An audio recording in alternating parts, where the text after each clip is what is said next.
Welcome to this week's edition of Rust Belt Radio, the Pittsburgh Independent Media Center's weekly review of news from the grassroots, news overlooked by the corporate media. One of the things that has happened, I think, too often to progressives is that we don't understand the relationship between minimum goals and maximum goals.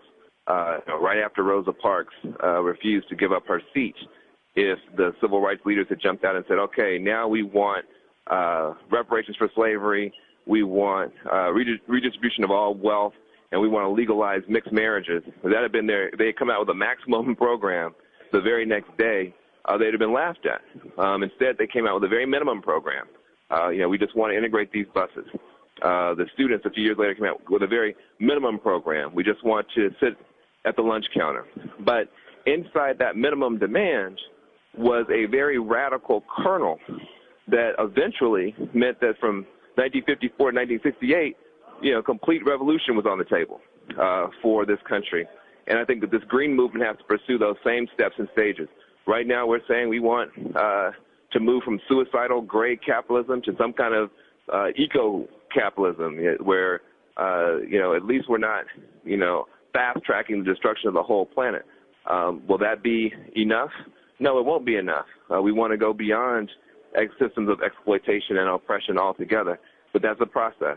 And I think what's great about the movement that's beginning to emerge is that the crisis is so severe in terms of joblessness, violence, and now ecological threats that people are willing to be both very pragmatic and very visionary. And so the green economy will start off as a small subset, and we're going to push it and push it and push it until it becomes the engine for transforming the whole society. My guest has been Van Jones, founder and president of Green for I don't know All. how many of you guys know Van Jones. Van Jones is... Ooh. This is his house, apparently. Van Jones, all right.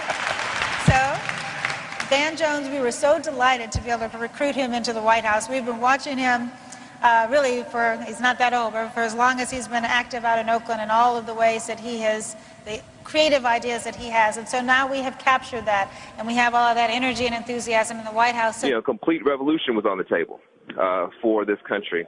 And I think that this green movement has to pursue those same steps and stages.